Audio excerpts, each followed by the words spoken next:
जय हिंद दोस्तों, मेरा नाम है अनिरुद्ध और मैं आप सभी का वेलकम करता हूं करियर विल आईएएस पर। दोस्तों, अब ये सभी को मालूम पड़ चुका है कि वेस्ट बंगाल और बांग्लादेश के बॉर्डर के ऊपर हमारी बीएसएफ की फोर्स के द्वारा तेजी से बॉर्डर को फेंस करने का जो काम है वो शुरू कर दिया गया है। इनफैक्ट कल ही खबर सामने आई थी कि सिलीगुड़ी कॉरिडोर में आने वाला फांसी देवा के नाम से जो जगह है वहां पर जो फेंसिंग का काम है वो शुरू भी कर दिया गया है और उसको लेकर कुछ तस्वीरें भी हैं जो कि सामने आना शुरू हो चुकी हैं। लेकिन दोस्तों, हमारे वही वेस्ट बंगाल के इलाके से स्पेसिफिकली बात करूं, कूच बिहार के इलाके से एक ऐसा जिला जो कि हमारे वेस्ट बंगाल के नॉर्दर्न पार्ट में देखने को मिलता है, कुछ बहुत ही ज़्यादा शॉकिंग हमें देखने को मिला है। ध्यान से देखिए, आपके सामने मैं न्यूज़ दिखा रहा हूं। वहां पे क्या हुआ, बीएसएफ के द्वारा सिमिलर टाइप का जो काम है वो वेस्ट बंगाल के कूच बिहार जिले में आने वाले मेकलीगंज एरिया में आने वाले 3 बीघा कॉरिडोर के ऊपर ये वाले फेंसिंग के काम को किया जा रहा था। लेकिन जैसे ही वो काम वहां पे शुरू हुआ, सबसे पहले क्या होता है कि बॉर्डर के उस पार की तरफ से, मतलब कि बांग्लादेश की तरफ से कुछ लोकल्स हैं जो कि बीएसएफ के साथ आके बहस करना शुरू कर देते हैं और टेरिटरी को लेके क्वेश्चंस पूछना शुरू करते हैं कि ये ज़मीन किसकी है, ये जगह किसकी है, वगैरह वगैरह। और जैसे ही ये पूरी की पूरी जो यहाँ पे बहस है ये चल रही होती है, कुछ टाइम के बाद बांग्लादेश का जो बॉर्डर गार्डिंग फोर्स है, जिन्हें बीजीबी के नाम से जाना जाता है, वो भी यहाँ पर आकर के सेम काम करना शुरू करते हैं और वो भी बीएसएफ को आके क्वेश्चन करना शुरू करते हैं कि आप लोग यहाँ पे आकर के इस तरीके से जो फेंसिंग का काम है ये सब नहीं कर सकते हैं। आपको यहाँ पे दिखा देता हूँ कूच बिहार का जो एरिया है वो कहाँ आता है। दिस इज दोस्तों वेस्ट बंगाल का डिस्ट्रिक्ट वाइज मैप। इसके ऑलमोस्ट नॉर्दर्न पार्ट में आपको कूच बिहार का एरिया देखने को मिलता है। इस मैप में मैंने बहुत ज़्यादा जूम इन करके दिखाया हुआ है और यहाँ पर जो बॉर्डर है ना वो असल में बहुत ही पेचीदा है फॉर 2 रीजंस। एक तो आपको बीच में नदी जाती हुई देखने को मिलती है, दूसरी बात यहाँ पे जो बॉर्डर है वो बहुत ज़्यादा टेढ़ा मेढ़ा बॉर्डर है, मतलब कि स्ट्रेट लाइन में नहीं है, एक सिंपल बॉर्डर नहीं है, बहुत ही कॉम्प्लेक्स बॉर्डर है जहां पे बीएसएफ के द्वारा ये वाले काम को शुरू किया जा रहा था। क्या हुआ है, क्या बेसिकली किस चीज़ को लेके झड़प हुई है, सब चीज़ों के बारे में मैं आपके साथ आगे चल करके चर्चा करूंगा। लेकिन सबसे पहले एक छोटी सी वीडियो क्लिपिंग है जो कि यहाँ पे दिखाना चाहता हूँ। इस वीडियो क्लिपिंग में हिंदी और बंगाली में मिक्स में बोला जा रहा है, लेकिन आपको थोड़ा बहुत आइडिया लग जाएगा कि एग्जैक्टली हो क्या रहा है। आपका जमीन कौन सा? इधर আপনাদেরটা হলো যখন বাইর করবে এই জমির যে মালিক আছে উনি খুঁটি হাতে নেবে, কিন্তু আপনাদের হাতে খুঁটি কেন? अरे ये ना वो जो आपने इनका काम है, हमारा काम नहीं है। फेंसिंग का काम हो रहा है, इसका कॉन्फ्रेंस मिल रखा है हमारे तरफ से। ठीक है, सीमांत জানাতে হবে। 2018 में हमसे हमारा मिल रखा है। আপনাকে জানাইছে কিন্তু আমাকে তো কেউ জানে না, আমাদের বাংলাদেশের কেউ লোক জানাইলো না, আপনারাও জানালেন না, আমাকে অবশ্যই জানানো উচিত ছিল। नहीं ये खुट्टी ये गाड़ेंगे, ये सिविल गाड़ेंगे, हम थोड़े गाड़ेंगे। सो दोस्तों, इसी पर्टिकुलर डेवलपमेंट के बारे में हम लोग चर्चा करने वाले हैं। क्या एग्जैक्टली हुआ है, क्यों हुआ है, एंड मोस्ट इंपॉर्टेंटली ये वाला जो एरिया है यहीं पर हमें ये वाली चीज़ देखने को क्यों मिली है। 3 बीघा कॉरिडोर इतना ज़्यादा स्पेसिफिक, इतना ज़्यादा खास एरिया क्यों माना जाता है, एंड जो इंडिया यहाँ पे कर रही है क्या ये सही है या फिर नहीं, इसके बारे में चर्चा भी करी जाएगी। आइए शुरू करते हैं मेरे साथ। मेरा नाम है अनिरुद्ध।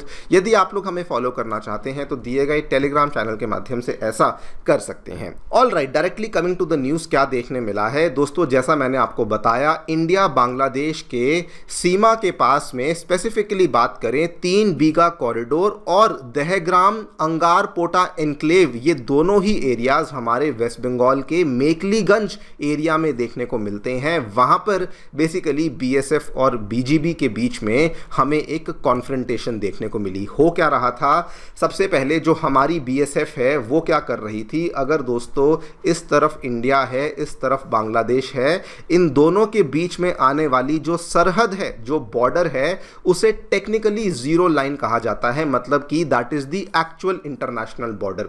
इंडिया की तरफ से बीएसएफ क्या कर रही थी, इस पर्टिकुलर जीरो लाइन से मात्र 50 गज की दूरी पे, 50 स्क्वायर यार्ड की दूरी पर हमने क्या करना शुरू किया, लैंड एक्विजिशन का काम करना शुरू कर दिया था, सर्वे मैपिंग का काम करना शुरू कर दिया था और तैयारियां करनी शुरू कर दी थी परमानेंट बार्ब्ड वायर फेंसिंग के काम की। जैसे ही हमारी बीएसएफ के द्वारा ये वाले काम को शुरू किया गया, वीडियो मैंने आपको ऑलरेडी दिखा दी है, क्या देखने को मिला। सबसे पहले बांग्लादेश की तरफ से सिविलियंस जो हैं वो अलेजिडली उन्होंने क्रॉस ओवर किया और उन्होंने काम को रोकने का प्रयास किया।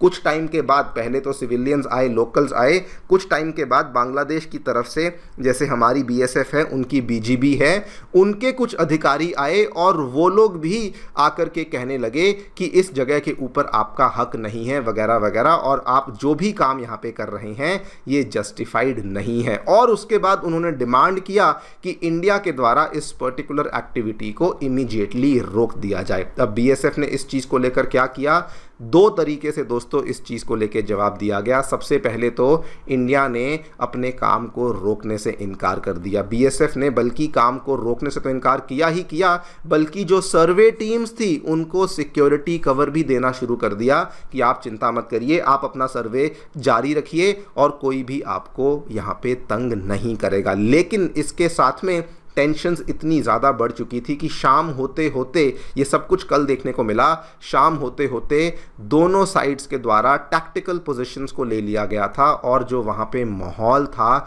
वो बहुत ही ज़्यादा टेंस हो चुका था। ये सारी की सारी जो रिपोर्ट हैं ये रिपब्लिक के द्वारा ही दोस्तों इस रिपोर्ट को पेश किया गया है एंड दिस इज़ एग्जैक्टली जो कि वहाँ पे देखने को मिला है। अब यहाँ पे क्वेश्चन ये आता है कि ये वाला जो इंसिडेंट है ये यहीं पर देखने को क्यों मिला। देखिए, जो 3 बीघा कॉरिडोर है ये असल में एक बहुत ही ऐतिहासिक कॉरिडोर है और आपको मालूम होगा इंडिया बांग्लादेश के बीच में एक एनक्लेव्स को लेके एक बहुत ही कॉम्प्लेक्स टॉपिक था जिसको सरकार ने 2015 में बड़े लेवल पे सॉल्व करने का प्रयास किया था with the help of land boundary agreement. लेकिन उसके बावजूद भी कई सारे ऐसे एरियाज थे जहां पर क्लियर कट डिमार्केशन करना नेक्स्ट टू इम्पॉसिबल था। और ये अगर आप देखें ध्यान से, इस एरिया को देखिए, यहाँ पे अगर आप बॉर्डर को देखें तो यहाँ पे बॉर्डर कहीं कहीं पे तो देखिए बिल्कुल सीधा सीधा बॉर्डर है तो कोई प्रॉब्लम नहीं आती है, लेकिन कहीं कहीं पे जो बॉर्डर है वो बहुत ही ज़्यादा पेचीदा, बहुत ही कॉम्प्लेक्स टाइप का बॉर्डर बन जाता है। इंटरेस्टिंगली इसमें होता क्या है आपको इस मैप में मैं दिखा नहीं पाऊंगा। बेसिकली होता क्या है, ध्यान से समझिए, एक ऐसा एरिया है जैसे कि ये एरिया बना हुआ है, ये बांग्लादेश का एरिया है, यहाँ पे इंडिया का एरिया है, यहाँ पे इंडिया का एरिया है और यहाँ पे फिर से बांग्लादेश का एरिया है।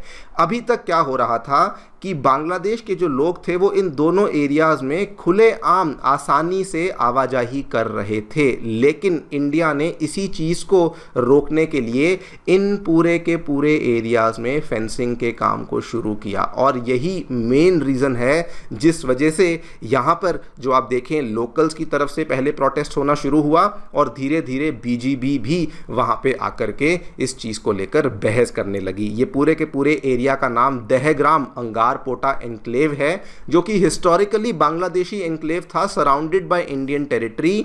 2015 के एग्रीमेंट के बाद इवन दो बहुत सारे एरियाज को सॉल्व कर दिया गया था, लेकिन फिर भी ये वाला जो एरिया है वो अभी भी हाईली सेंसिटिव माना जाता है और इसीलिए ये वाली प्रॉब्लम हमें यहाँ पे देखने को मिली। अगर कोई ऐसा व्यक्ति है जो कि इस वीडियो को वहाँ से देख रहा है, शायद वो इसको और क्लियरली बता सकता है। मैंने केवल आपको एक एग्जाम्पल के माध्यम से बताने की कोशिश करी है कि एग्जैक्टली वहाँ पे क्या हो रहा था जिस वजह से ये सारी की सारी प्रॉब्लम देखने को मिली। अब इसके बाद 2 क्वेश्चंस यहाँ पे आते हैं।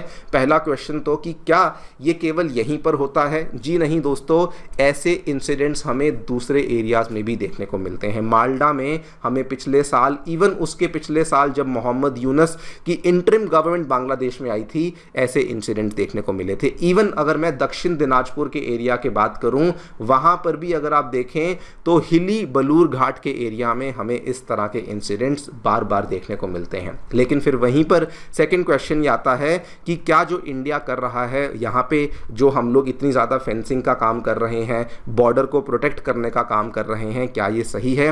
देखिए, अगर आप इतिहास को देखें, जिस तरीके से खुले बॉर्डर का गलत इस्तेमाल हुआ है, स्पेसिफिकली इमिग्रेशन के तौर पे, स्मगलिंग के तौर पे, और भी बहुत सारी चीज़ों की मूवमेंट हुई है, उस चीज़ का नज़रिया अगर आप लेके चलें तो यस, जो इंडिया के द्वारा किया जा रहा है वो बिल्कुल जस्टिफाइड है और बिल्कुल वेलकम डिसीजन है जो कि लिया जा रहा है। लेकिन at the same time it also make sense कि अगर कोई ऐसा एरिया है जहां पर एनक्लेव टाइप टेरिटरीज बनी हुई हैं और लोकल्स भी वहां पे इन्वॉल्व हैं, तो उस केस में थोड़ी और ज़्यादा कंसल्टेशन के माध्यम से भी इस पर्टिकुलर स्टेप को आगे बढ़ाया जा सकता है। लेकिन फिलहाल जो यहाँ पे हुआ है, this is something which is really really वरिसम। This also means कि बांग्लादेश की तरफ से जो इंडिया के द्वारा काम किया जा रहा है उसको पॉजिटिवली नहीं लिया जा रहा, बल्कि वो इस चीज़ को लेकर बहुत ज़्यादा डरे हुए हैं। देखते हैं आगे चलकर क्या होता है। ये प्रोसेस अभी केवल और केवल शुरुआत हुई है।